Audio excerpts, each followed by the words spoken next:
Hey guys, Ian from Badass Rocketry, and today we're going to check out the Mach 1 Trivecta 329. So let's go check out the build. The Trivecta kit comes with a motor retention assembly, eye-bolt assembly for attaching the shock cord, recovery harness, a 38mm centering ring for recovery harness retention, 2 rail buttons from railbuttons.com, motor tube centering rings, nose cone bulkheads, 3 fins, 3 29mm motor tubes, a nice metal tipped nose cone, coupler for the nose cone, upper body tube, lower body tube. First, wash all of your fiberglass with a degreasing agent before proceeding to the build. The important thing to remember with this build is that you do not want your motor tubes to twist out of alignment, as you can see here. Also, with a few minutes of planning, you'll ensure your fins are straight and properly angled from each other. To do this, we are going to make a few markings. First, take your lower body tube and a straight edge, and draw a line from the center of the fin slot to both edges of the tube. You only need to do this for one side. Next, take your centering rings and draw a line through the middle of them. Take a straight edge and place one end of it near the center top of where a motor tube will go, and at the opposite end to the point where two motor tubes meet. After you make this line, mark along the edge of the centering ring where the two motor tubes meet so that you can see the line when looking at the centering ring from the side. Now, when you put the centering rings against the body tube, you'll need to align the marks on the centering rings to the line made on the fin slot. This little prep work gives you a perfectly aligned set of motor tubes and fins. Before you epoxy anything, take the time to sand all of your components with your motor tubes, centering rings, and also the inside of your body tubes with some 60 to 80 grit sandpaper. Also make sure you sand the fin tabs and give them deep scoring marks for a stronger build. It is now time to assemble the rocket, starting with the lower body tube. There are a few steps in this process. For my build, I combined many of these steps, as you will see. Slide the upper centering ring onto the motor tubes into the position on the rocket you want.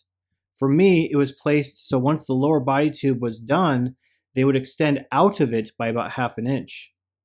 Now mix some epoxy and epoxy the upper centering ring to the motor tubes and the lower body tube. Make sure when doing this, you are pairing the line you drew earlier on the body with the same line that you drew on the side of the centering ring. You do not need to worry about putting epoxy on the outer side of the centering ring, since the thrust of the motors are not being transferred here, but rather the upper body tube. This also ensures you have a clean finish when the rocket is complete. If you want, you can place the second centering ring on the other side of the body tube, keeping the lines lined up, and set everything aside to cure. As for me, I kept going. Looking at the back end of the rocket, you'll see there are 3 pockets that have been created where the fins will sit. I poured epoxy along the motor tubes and let it run down to the centering ring. Now the fin edges will sit in epoxy, and the centering ring will have a better bond to everything else. Building the rocket from this point forward is just like any other through-wall build. One thing that made this process a bit quicker for me was the use of the Badass Build Guide to keep the fins in place as I worked. For this kit, it is okay to build the rocket a little heavy, as you can see I'm doing here, as I'll explain that later. Button everything up with the rear centering ring, clean up any epoxy runs, and let it cure. The motor retainer is simple. Pour epoxy into the hole made by the 3 motor tubes, and slide the threaded rod with epoxy on it in there. Ensure enough of it sticks out so a washer and nut can be threaded on with the motors installed. The upper body tube is where the thrust of the motors will carry the payload. It is also the attachment location for the recovery harness. I first slid the 3 motor centering ring onto the motor tubes. Then I tied a knot at either end of the recovery harness and epoxied it to the outside of the motor tubes no more than 2.5 inches down. If you wanted to take your time, let this cure before moving on. As for me, I kept going. I then put a ring of epoxy about 2 inches from the end of the upper body tube and inserted the 38mm centering ring and plunged it into place with the motor tubes, adding epoxy along the way. If you're going to attempt to speed through the build like I did, don't add too much epoxy to the upper centering ring.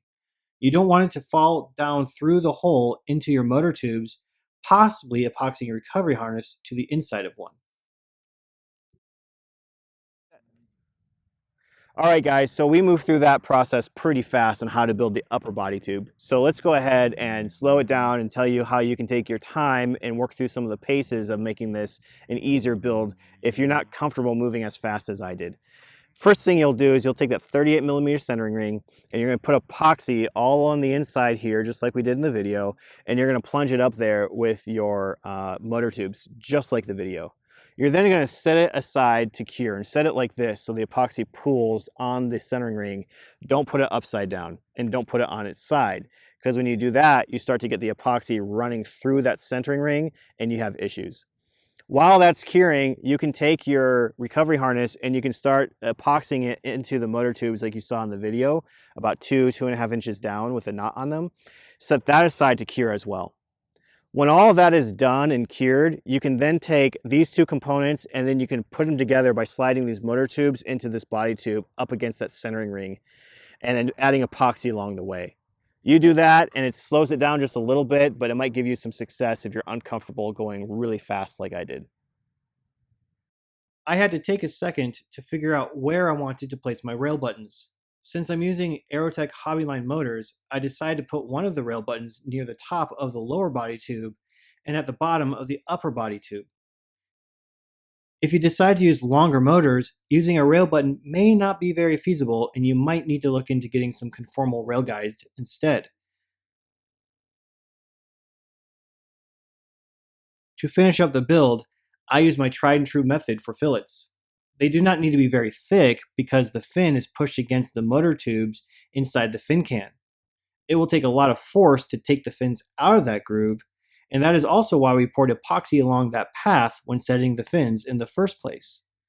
Nonetheless, fillets do hide gaps in the tube and make the rocket look cleaner overall.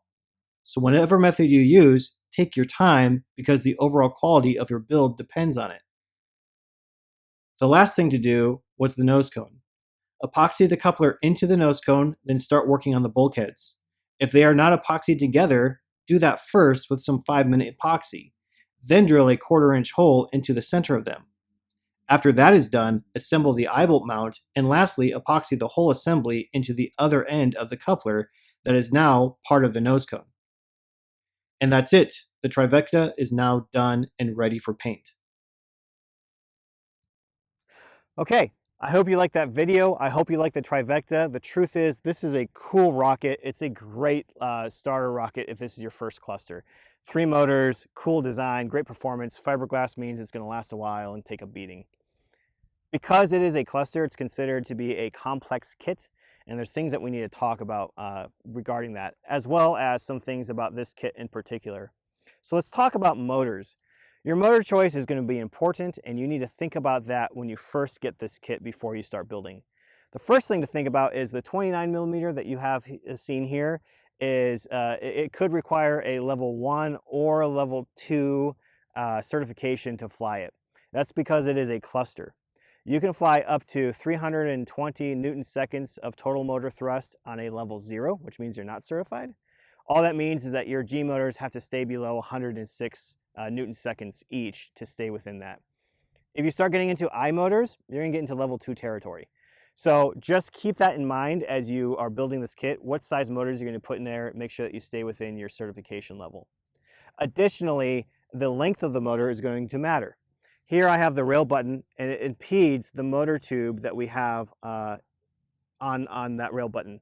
If you get a motor that's too long, if it goes beyond where I put the rail button, it starts to get up into this area, you've got to make sure that you have some sort of guidance, and you're going to need a conformal rail guide to go on the back. 2.6 inch is the size of the body tube, so just get a 2.6 conformal rail guide. Also, on the back here, how you put your motors in are going to matter. I personally couldn't get the Cicerone or larger motors to fit in here, so I'm using Hobbyline because they have those little notches for the engine hook if you use that. And I still had problems because of this threaded rod. So all I did is I took the Dremel unit and I knocked down that threaded rod, and that was able to help me out with the placement of those motors. If you go single use, you can just shave off the side of the single use and you're not going to have issues. And you can get a single use I-205 and this thing is going to soar on that. So that's fine, just keep that in mind. The other thing with your motors, you want to make sure that you choose motors that are going to light quickly. You don't want motors that are going to kind of sputter and take some time to get up to pressure. You want them to light quickly and reliably. For Aerotech, that's going to be your white motors.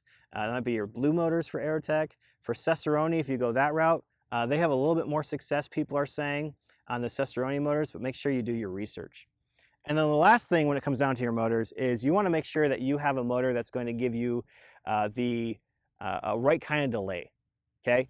Because this is 3 motors, those 3 motors are going to loft this up high, and it's going to want to coast for a really long time. And as it coasts for a really long time, you're going to need longer and longer delays. Now you can buy delay kits for your hobby line motors to make them go longer. You can also just use the longest delay possible. If the delay if you sim it says, it should be 11.5 seconds and you only have a 10, you're fine. Don't worry about it. This is fiberglass. You're not going to ruin anything. If the delay starts getting into 13, 14, 15 seconds of delay and you don't have that much delay, you're like 3-4 seconds behind, you might want to consider using a different motor or do what I'm doing, and that's going to be converting the nose cone to have an altimeter so I can pop the nose cone off at apogee and have it come down. All right, let's talk about the recovery of this rocket.